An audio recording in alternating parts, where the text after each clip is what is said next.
ክብር በሰማይና በምድር ለእግዚአብሔር ይሁን። ጌታ የተመሰገነ ይሁን። ሃሌሉያ። እግዚአብሔር የተናገረውን የተስፋ ቃል ይፈጽማል። ወገኖቼ በዘፍጥረት ምዕራፍ 15 ላይ እንዲህ ይላል የእግዚአብሔር ቃል። ከዚህ ነገር በኋላም የእግዚአብሔር ቃል በራእይ ወደ አብርሃም መጣ እንዲህ ሲል፣ አብርሃም ሆይ አትፍራ፣ እኔ ላንተ ጋሻ ነኝ፣ ዋጋህ እጅግ ታላቅ ነው። አብርሃምም አቤቱ እግዚአብሔር ሆይ ምንን ትሰጠኛለህ? እኔስ ያለ ልጅ እሄዳለሁ፣ የቤቴ መጋቤ ደማስቆ ሰው የኤሌዘር ነው አለ። አብርሃምም ለእኔ ዘር አልሰጠኸኝም፣ እነሆም በቤት የተወለደው ሰው ይወርሰኛል አለ። እነሆም የእግዚአብሔር ቃል እንዲህ ሲል መጣ፣ ይህ አይወርስህም፣ ነገር ግን ከጉልበት የሚወጣው ይወርሳል። ሃሌሉያ። ወደ ሜዳም አወጣውና ወደ ሰማይ ተመልከት፣ ከዋክብት ልትቆጥራቸው ትችል እንደሆነ ቁጥር አለ። ዘርህ እንዲህ ይሆናል አለው። ኢየሱስ ጌታ ነው። እግዚአብሔር የተናገረውን የተስፋ ቃል ይፈጽማል። የቱንም ያህል ጊዜ ቢያስቆጥር፣ የቱንም ያህል ዘመን ቢወስድ፣ እግዚአብሔር ለተናገረው ቃል ግን ታማኝ ነው። ታማኝ አምላክ ነው። የቱንም ያህል በሰው አቆጣጠር ያለቀ ቢመስልም፣ እግዚአብሔር ግን ለተናገረው ቃል ታማኝ ነው። ሃሌሉያ። ወገኖቼ አብርሃም ቢፈራ አያስገርምም። በዛ ዘመን እኮ ኖረም ቢሆን ኖሮ የዘንድሮ ክርስቲያኖች አይዞ አብርሃም እግዚአብሔርን ብቻ ተመልከት፣ አይዞ ተስፋ አድርገው እንል ነበር፣ አስተያየት እንሰጥ ነበር። አይዞ ማለታችን አይቀርም። ይህ ግን በሰው ቁስል እንጨት እንደመሰደድ ነው። ረጅም ዘመን የጠበቀው አብርሃም እግዚአብሔርን ታምኖ ከሀገር ከዘመዶቹ ከወገኑ ከምድሩ እግዚአብሔርን ታምኖ የወጣ ሰው ነው። እግዚአብሔርን በታማኝነት የሚያገለግል ሰው ነው። በጽድቅ በቅድስና በእግዚአብሔር ፊት የሚመላለስ ሰው ነው። የማይደባልቅ፣ የማይሸቅጥ፣ የማይዋሽ። ስለዚህ የአብርሃም ጉዳይ የእግዚአብሔር ጉዳይ ነው። አብርሃም ውስጥ እግዚአብሔር መልስ አለው። ለአብርሃም ብቻ ሳይሆን ለትውልድ የሚሆን መፍትሄ አብርሃም ውስጥ ተቀምጧል። ስለዚህም አብርሃምን ዋጋ አስከፍሎታል። አብርሃምን ረጅም ዘመን እንዲያለቅስ፣ ረጅም ዘመን እንዲጸልይ፣ ረጅም ዘመን እንዲፈልግ አድርጎታል። በዚህ ምዕራፍ ላይ አብርሃም የፈራው ኤሊኤዘር በዙሪያው ተከቧል፣ በዝተዋል። ባሪያዎቹ ተዋልደዋል፣ በዝተዋል፣ ከቦታል። አብርሃም ግን የተነገረለት ምንም ነገር አልሆነም። አንድስ እንኳን ነገር የለውም። እንዴት አይፈራ? እንዴት አይደነግጥ? እንዴት አይሰጋ? በዚህ ላይ አብርሃም እድሜው እየሄደ ነው። ዘመን እያበቃ ነው። ወገኖቼ በሆነ እድሜ ላይ የሆነን እኮ ምንም አይመስለንም። ግን የሆነ ዘመን ሲሄድ፣ የሆነ እድሜ ሲገፋ ግን ያ የተነገረን የተስፋ ቃል የሚፈጸም አይመስለንም። ምክንያቱም እኛ ሰዎች ነን። ሰው ስለሆነ የሚቆጥረው በሰው አቆጣጠር ነው። እግዚአብሔር ግን በራሱ ጊዜና ሰዓት ነው ነገርን የሚፈጽመው። እኛ በሆነ ባውንደሪ እድሜ ውስጥ ነን ያለ ነው። እግዚአብሔር ግን በወደደው ሰዓትና ጊዜ ነገሮችን ውብ አድርጎ ይሰራል። ስለዚህ አብርሃም ፈራ። ተስፋ ቃሉን ተሸክሞ ረጅም ዘመን ቆየ። ሰዎች ሁሉ ይጠቋቆሙበታል። የታለ አብርሃም? በታማኝነት የምታገለግለው እግዚአብሔር የታለ? ልጅ የሰጠ የታለ? ያሳረፈ ሳራ የታለ? ያረገሽው የታለ? የወለድሽው፣ ያቀፍሽው፣ የሳምሽው ይባላሉ።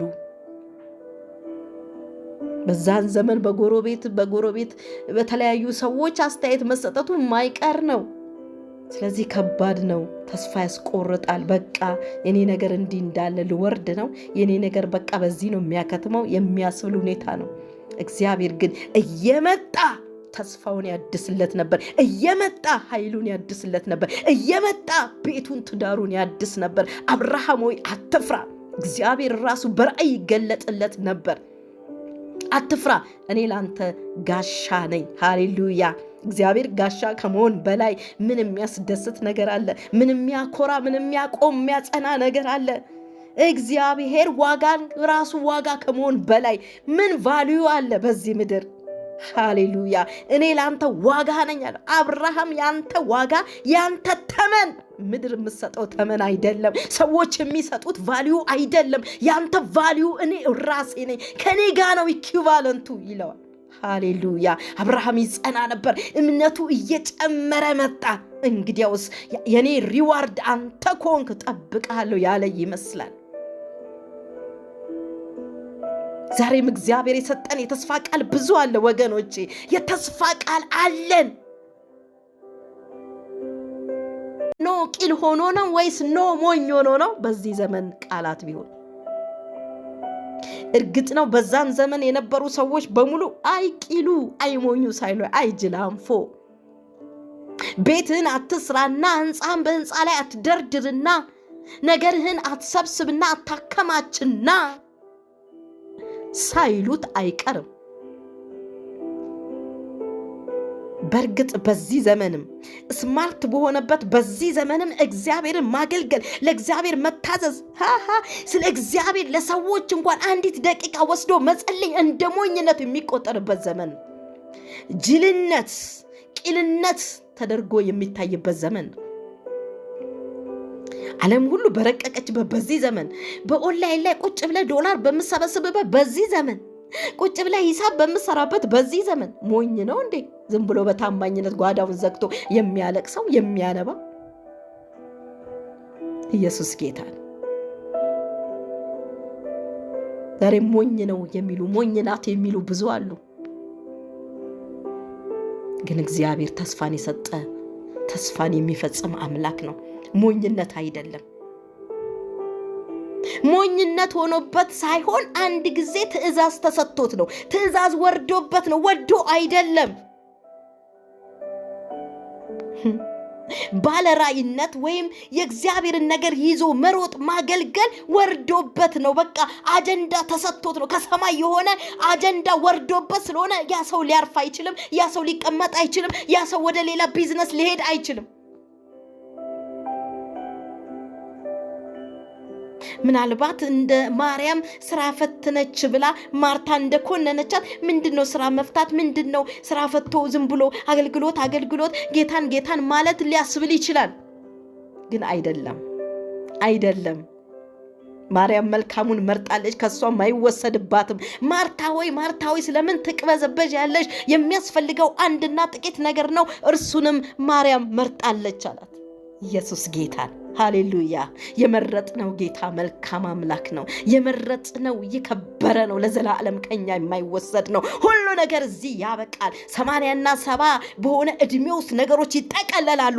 የማያበቃ የሚቀጥል ለዘላለም የሚኖረው ግን የእግዚአብሔር ተስፋ ቃል እሱን ማገልገል ነው። ሃሌሉያ።